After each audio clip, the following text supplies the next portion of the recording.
مساء الخير.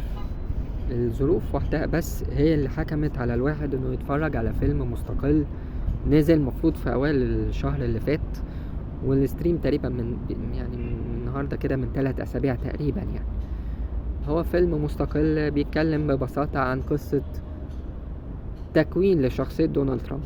ما هياش قصة، ما هياش يعني ايه، مش قصة حياته، يعني قصة تكوين للشخصية اللي احنا بنشوفها، الشخصية اللي هي الكبيرة المتنمرة اللي تقعد تهاجم كل الناس دي.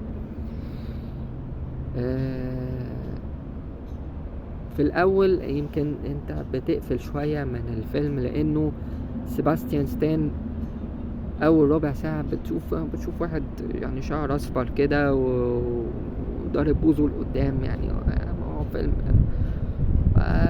يعني ايه ده، يعني ايه ميس كاستنج خالص.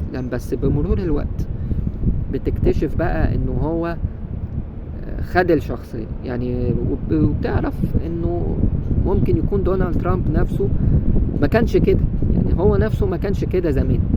لا، هو لما قابل اللي هو المحامي اليهودي ده اللي كان ساهم بشكل كبير في تكوين الشخصية اللي احنا فيها، هتعرف ان ممكن يكون دونالد ترامب زمان ما كانش كده، ما كانش الشخصية اللي هي متنمرة طول الوقت ديت، اللي بتحكم وبتؤمر وبتنهي دول من غير ما ولا تعمل اعتبار لحد. كمان بتبقى فيه فكرة كده ان الفيلم شيطن الشخصية بشكل مبالغ فيه قوي. يعني يمكن اللي متابع الاحداث في امريكا ومتابع الحياة هناك هتعرف ان هوليوود عندها مشاكل معاه من زمان، ودي لها اعتبارات كتيرة قوي. يعني مش هوليوود بس، الميديا كلها تقريبا معظمها يعني عندها مشاكل معاه، الا يمكن مثلا فوكس نيوز مثلا، الا ميديا او جورنال هنا او قناة هنا او بتاع، لكن هوليوود نفسها عندها مشاكل معاه كتير جدا. وده كان بيبان في يعني كلام بقى الممثلين، روبرت دينيرو بقى، جورج كلوني، كلهم يعني تقريبا كلهم شوية عندهم انتقادات حادة عليه، وده لسبب بسيط، لان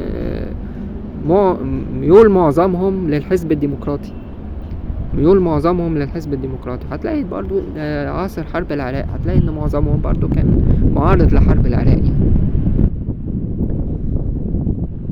فده يمكن سبب ان الفيلم ده نفسه يعني بين قوي الجانب السلبي لدونالد ترامب. يعني انه كل ما بيقابل حد بيدوس عليه، من اول بقى ابوه لحد اخوه اللي هو المدمن الكحول اللي مات دوت، مرورا بقى بمراته اللي اتجوزها طبعا، ولا انت في الاخر المشاعر اتغيرت ناحيتك، وصولا بقى بالراجل اللي هو الاستاذه بقى، اللي هو المنتور بتاعه اللي كون شخصية اللي احنا شفناها ديت، كان اللي ساهم في تكوين شخصية دونالد ترامب، المحامي اللي هو اليهودي ده.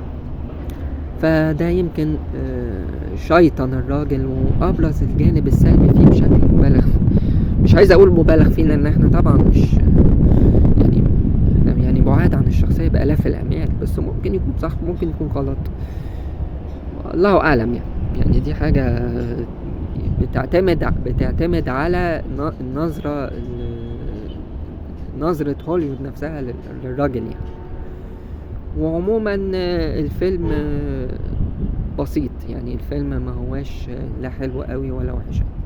يمكن اللي كان حلو، احنا اتكلمنا عن سيباستيان ستان ان هو في الاول كان غريب عننا شويه، بعد كده الدنيا انا بقيت اشوف دونالد ترامب بمرور الوقت هو نفسه. بتيجي معنا منه ميلانيا ترامب الحقيقه.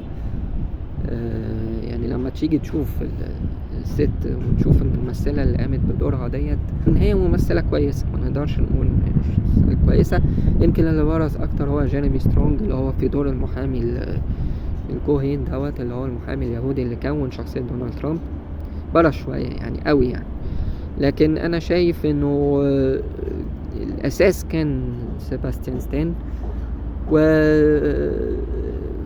بخصوص انه اذا كان هيترشح بقى للاوسكار ولا لا، انا شايف انه احنا يعني بعديها ان شاء الله بعد شهر او شهر ونص هنتكلم في الموضوع ده لما